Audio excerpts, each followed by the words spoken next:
शरद पवार आणि अजित पवार एकाच व्यासपीठावर येणार आहेत।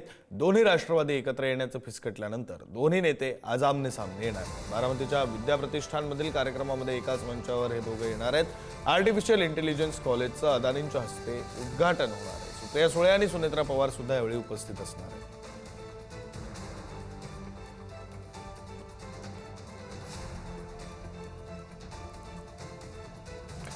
अधिकची माहिती देत आहेत प्रतिनिधी जयकुमार जाधव। जयकुमार, विक्रांत, आज राज्याचे उपमुख्यमंत्री अजित पवार हे बारामती दौऱ्यावरती आहेत। तसेच माजी केंद्रीय कृषी मंत्री हे देखील बारामतीत आहेत।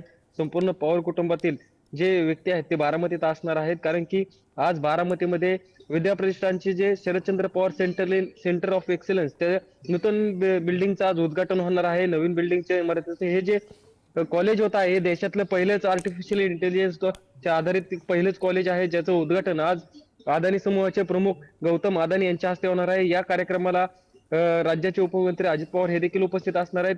माजी केंद्रीय कृषी मंत्री शरद पवार हे देखील उपस्थित असणार आहेत। या बिल्डिंगचं उद्घाटन झाल्यानंतर ना ते बारामतीतल्या या गदिमा सभागृह येथे आलेल्या सर्व संबंधितांना मार्गदर्शन करतील। तत्पूर्वी आपल्याला संपूर्ण पवार कुटुंब एकाच व्यासपीठावरती आज दिसणार आहे आणि आज या बारामतीतल्या या विद्या प्रतिष्ठानच्या सेंटर ऑफ एक्सलन्सचं उद्घाटन हे गौतम अदानींच्या हस्ते पार पडेल। यावेळी पवार कुटुंब या ठिकाणी उपस्थित असतील। विक्रांत, बरं, धन्यवाद जयकुमार दिलेल्या या सगळ्या माहिती।